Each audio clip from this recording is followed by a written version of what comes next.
Marketing is a podcast for business owners and leaders, produced by my dad, Steve Davis, and his colleague at Talked About Marketing, David Olney, in which they explore marketing through the lens of their own 4 Ps: person, principles, problems, and perspicacity. Yes, you heard that correctly. Apart from their love of words, they really love helping people. So they hope this podcast will become a trusted companion on your journey in business. David? Yes. You're just too good to be true. I can't take my eyes off of you, and you'd be like heaven to touch. I want to hold you. So this is actually going a bit weird, isn't it? I'm trying not to giggle hysterically. This will make sense soon, I hope. Our 4 Ps. Number 1, person. The aim of life is self-development, to realise one's nature perfectly. That is what each of us is here for. Oscar Wilde. David, in the person segment, I want to start at the 4 seasons, and you'll be thankful not with the song. I'm okay with the song as long as you're over there. And it is in response to reading an amazing book. In fact, what's the book called? Unreasonable Hospitality. Thank you.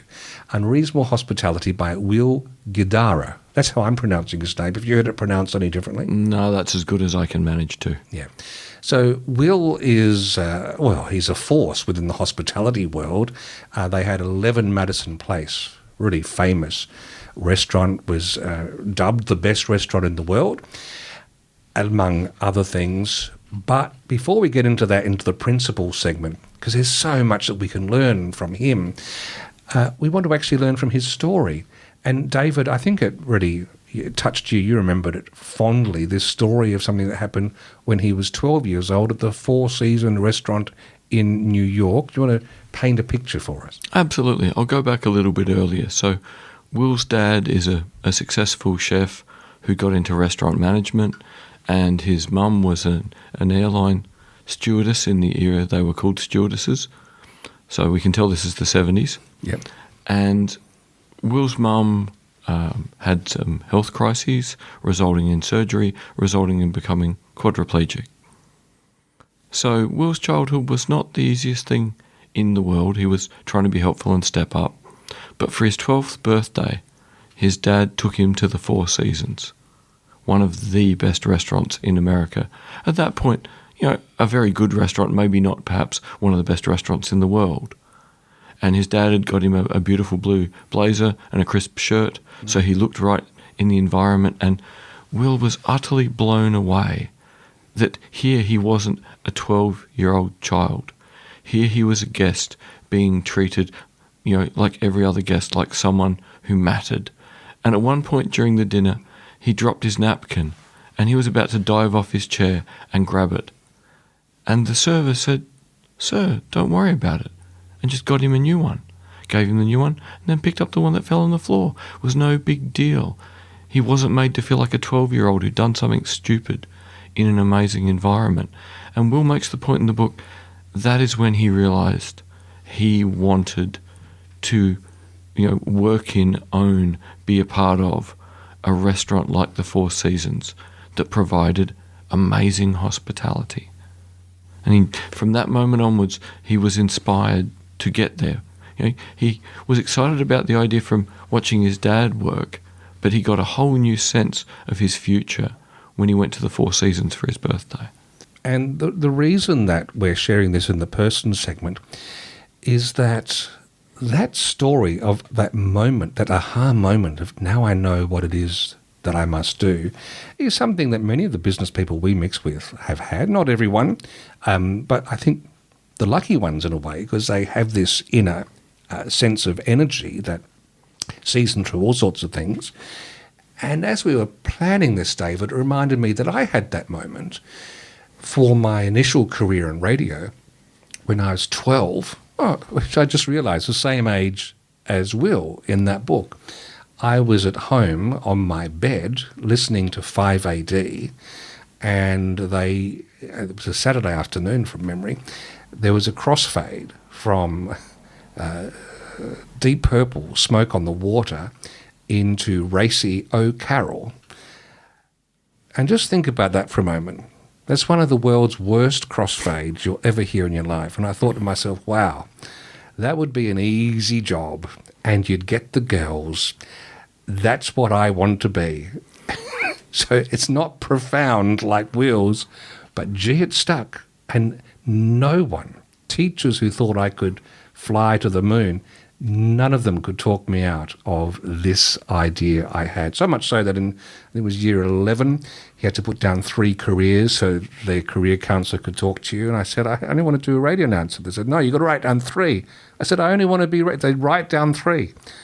So I wrote President of the USA, NASA astronaut, radio announcer.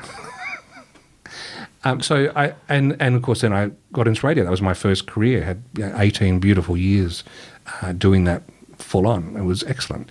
So that is a beautiful thing that comes from having that knowledge. Have you had that similar sort of thing? I had a very different experience. I remember sitting in social studies class being taught by a wonderful human being called Bruce Ormond at age 15 and being told we had to pick where to do our first lot of work experience. And sitting there as the only blind kid in the class, in the school, thinking, I don't even know what I can do. I don't even know what anyone will let me do. I simply don't know if I have a go what I can succeed at. Oh dear, this is bad. And after Bruce had talked about we all had to pick, something to do, he's like, Mr. Olney, what do you want to do? And I quietly went and talked to him and said, I've got no clue. Come back to class, the next class, probably the next day or the day after, can't remember anymore. And Bruce goes, I've sorted out your work experience. I'm like, what? He's like, yeah, I've gone and talked to a law firm in Port Adelaide. You're doing your work experience there. Oh, okay. Why? Well, you're very smart. You can argue anything. And you're impossible, when you decide you're going to basically win at something. So, seems appropriate. I'm like, oh, okay. So, in my case, I went along, did my work experience, found it to be a great experience. Really wasn't sure I wanted to be a lawyer from that experience. But what it did teach me was something that also stuck. And that was, hang on. To be a lawyer, I would need to get good marks at the end of high school. Well, I probably need to get good marks to do lots of things I haven't thought of yet, because I never would have thought of lawyer if Mr. Ormond hadn't thought of lawyer. So the thing I took away was, I don't know what I'm going to do, I don't know what I'm going to be, but I better make sure that anything I do well enough, they invite me back, and that I do it well enough that it's persuasive enough to to get people to let me do other things. So I sort of learnt the lesson of how you do anything is how you do everything, and just kept applying it with whatever option seemed like the best one in front of me. So hold that thought, because that's going to come back as a theme in the next segment. I guess to round off the person segment, the reason we wanted to share this is we'd both kind of forgotten these stories, and I think it's really nice to dust them off and retell them to someone who cares, because they can just rekindle that inner spark, that inner ball of fire of energy that can propel us. If you don't have a story like that, that's fine. You've found a different pathway here. But if you have and you haven't dusted it off and given it a run a little while, take this segment as your permission to go and do that.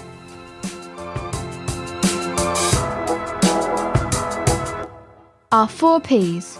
Number 2, principles. You can never be overdressed or overeducated. Oscar Wilde.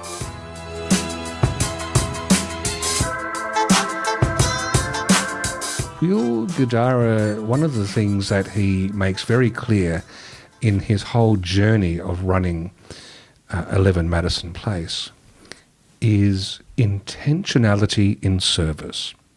He sees there's great power that comes from not just serving people, but doing it with great intentionality. And in fact, I want to just start this scene by having a listen to him tell it. He tells it so well. We needed to be operating at a high level of precision all the time. To get the staff tuned into the correct frequency, we asked them to start thinking that way as soon as they walked in the door. We trained the people setting the dining room to place every plate so that if a guest flipped it over to see who had made it, the Limoges stamp would be facing them, right side up. That's ridiculous, right? Utterly unreasonable. Maybe 1 or 2 guests would flip that plate in a month. Most nights, nobody did. Even if they did, would they guess that the placement had been intentional? And some people probably turned over the plate in a way we didn't anticipate, so that the manufacturer's stamp wasn't face up at all. That was okay, because whether someone flipped it or not, that perfectly placed plate had already done what it needed to do. The way you do one thing is the way you do everything. And we found, over and over, that precision in the smallest of details translated to precision in bigger ones. By asking the person setting the dining room to place each plate with total concentration and focus, we were asking them to set the tone for how they'd do everything over the course of the service. How they'd greet our guests, walk through the dining room, communicate with their colleagues, pour the champagne to begin a meal, and the cup of coffee to end it. There's a story about Walt Disney challenging his Imagineers when they were creating the first animatronics for the Enchanted Tiki Room. The Imagineers were convinced they had produced the most lifelike, detailed animatronic bird possible. But Disney wasn't satisfied. Real birds breathed, he pointed out. The chest expanded and contracted.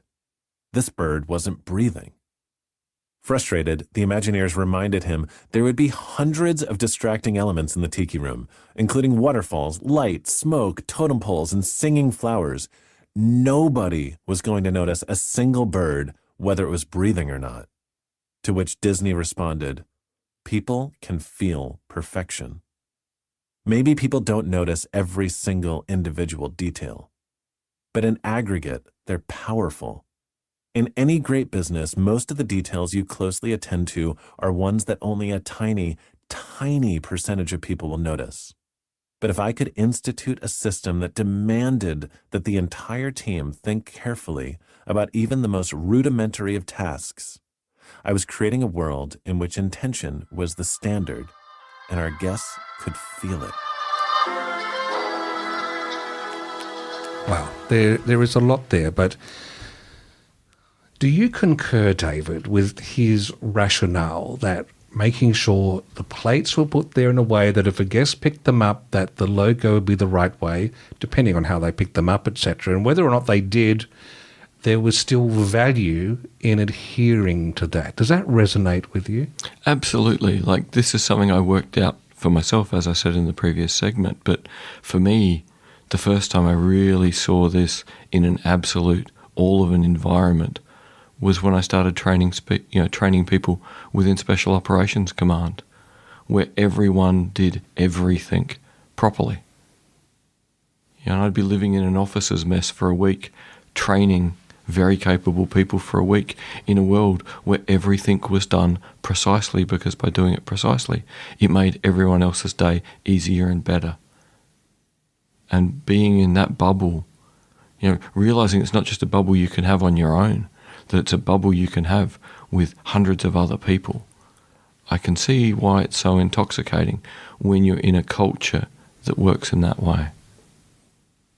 There's a couple of layers to this, because initially I came to this from the perspective of us all reflecting on our customers, our clients. But the other part of this, the nuance, is internal reduction of friction in the way that we run the entity we're working in, if you are doing everything right. And I love that saying. It's sticking with me so much. The way you do one thing is the way you do everything. It just means that you don't just put the stapler back roughly where it was. You put it back exactly where it was. If you happen to see the paper in the printer get to a certain level, you top it up. And it marries with something that's been on my mind and I'm wanting to chat with my daughters about and how we run our household, is this concept, it's come out of my subconscious, I might have read it somewhere, of the next person. What will this place be like for the next person, which might be you or it might be someone else. But if you use the last sheet of toilet paper, you use the last squirt of detergent, you use the last free lolly that you give your clients, and so the next one, it's going to be embarrassing. If you take responsibility of leaving things right for the next person, I think that augurs well for your experience together as well as to the public to be smooth and positive. I absolutely agree, and I think I probably learnt that next person concept from my Hungarian grandmother. She did everything with that mindset for as long as I can remember. Everything about the farm, everything about her kitchen, everything about everything she did was, if something wouldn't work well the next time, or everything necessary wasn't there, she sorted that out before she walked away. And as the oldest grandchild, I was sort of expected to be the one who followed that logic. So it's probably why when Bruce Ormond arranged my work experience for me, I kind of put two and two together and went, something I've never really thought about from Gran is now being made very deliberate. So again, the word Will uses intentionality. The minute you realize something you're doing accidentally can be done intentionally, and once you do it intentionally, you can see the positive benefits. Like, intentionality is great. It doesn't make you work harder. It makes you so much happier when you see the impact you're having in the world. So the main thing for this segment and reflecting on Will's book, and I think we're going to have to bring Will's book back for another episode because there's a whole lot we haven't got into here that I think bears telling. But for now, it's the challenge of reflecting on how you do things internally. Because I think it was last episode, David, I was frantically trying to find notes that I put aside, and I had 3 different ways that I might have done it. And that's where I went, David, the way you do one thing, the way you do everything, I think I've failed and made my life harder here by not adhering to one thing. And yet today when I was looking up things, I could find them straight away. Everything was where you wanted it because you had your little reminder. The way you do one thing is the way you do everything. Our 4 Ps. Number 3, problems. I asked the question for the best reason possible. Simple curiosity. Oscar Wilde. Something slightly different in the problem segment this week, and it's the problem of jobs or projects that stall for some reason. They get into some proverbial too hard basket, and I just wanted to reflect briefly on our website in a week offer that we have at the moment, in which we pledge that we will turn your website around in a week. It'll be done beautifully and thoughtfully and thoroughly with unique writing, and it will all be delivered in 1 week. And we don't use this podcast to flog something, and that's not the reason we're bringing it up here. We're bringing it up because I came up with that and chatted with David in the process of developing it, because I've been reflecting on different bottlenecks that happen from time to time in website projects, not the bigger ones, but often the smaller projects. And I wanted to eradicate them. And I think it's an osmosis effect from everything we've been talking about, David, over the last few seasons, gradually working its way through. And so where my brain is at the moment is, if we see something that's getting stuck, how can I unstuck it? This is just, I can't even pick which writer this is from. This is an amalgam of lots of them. Yeah, too many things have come together now in a way where we're starting to struggle to remember which book an idea was in. We remember the idea and we've linked it to 3 other ideas, but where it came from anymore is now we're going to have to start listening to earlier episodes.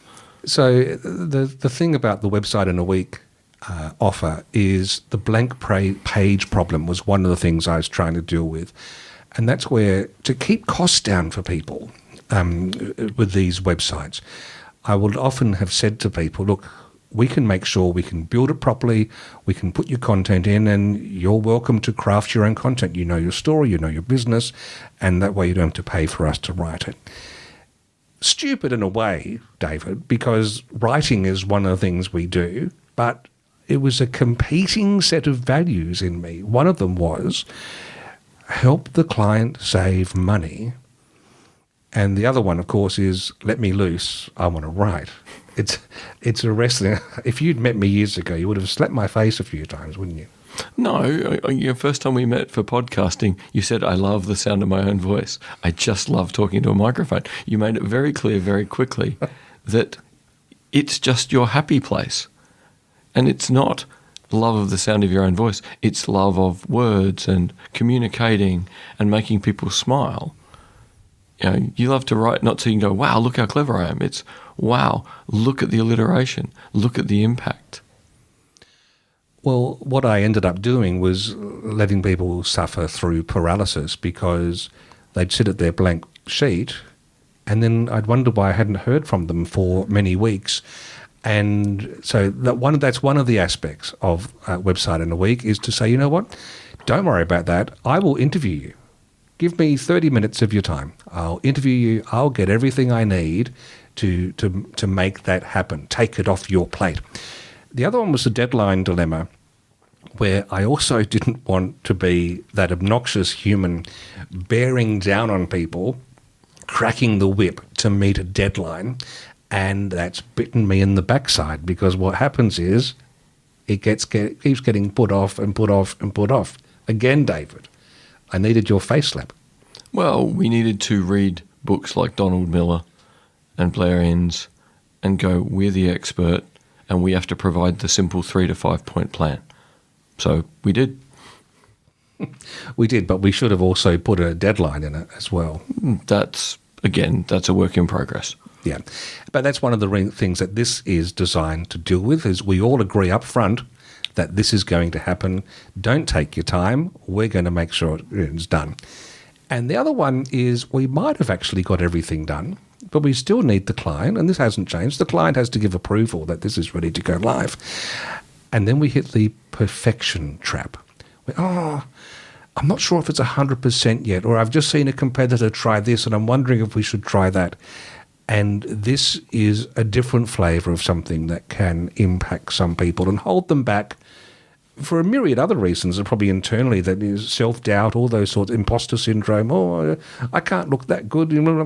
And that's something else we're trying to do away with, is impressing on people that every website is always a work in progress. There is no such thing as a finished website. They're malleable, they're flexible, they're digital, for crying out loud. They are to be generated. What we need to do is, I think Seth Godin loves this, the minimum viable product. Not that it's quite that, it's a bit better than that. Yeah, it's fit for purpose at an absolute minimum. Yes, and just get it out there. Do the Steve Jobs, just ship it. And ultimately, I think, and this is where you would have probably a few thoughts on this, David, but my research was telling me that a lot of scientists believe we are hardwired to avoid embarrassment. And if you think about it, you put what you're going to do out there on the world, on the world stage for people to see. You just open yourself up for people to critique and ridicule you in some people's minds, and that's enough to make people hesitant. Do you agree that we're hardwired that way? Absolutely. I think the best simple explanation I've read of this lately is Will Storr in his most recent book, A Story is a Deal. He makes the point, anytime you're talking to someone, whatever you're suggesting is going through two filters. The person is thinking, how is this going to affect my identity, my sense of self? And how is whatever we're talking about going to affect my status in the group? So make sure whatever you're pitching is going to make them feel good about themselves and improve their status.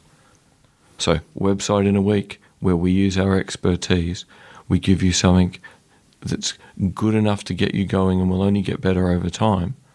That fits well with identity happy, status improved. And in sharing that in the problem segment, I hope maybe it's a model for you reflecting on different things that could be different bottlenecks in your business with your customers and clients. That just took me a few months of reflection to break it down, reverse engineer, and come to market with a solution that deals with those issues. The journey continues.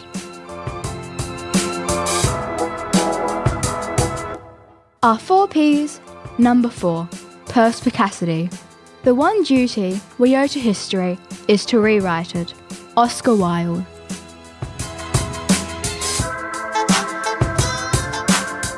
Our regular contributor to talking about marketing, Belle Baker, has given us another one, David. Yeah. Belle always sends in the best things. She does. She found something by, I think it's pronounced Sarah Levinger, or Levinger, who had commented, not sure where, somewhere on social media, 15 years as a marketer, and I had no idea this was a thing. People are 45% more likely to buy bundles if the mental math is easy. That is, customers can easily divide the price by the number of items in the bundle. Like this, 6 shirts for $24, not this, 6 shirts for $27.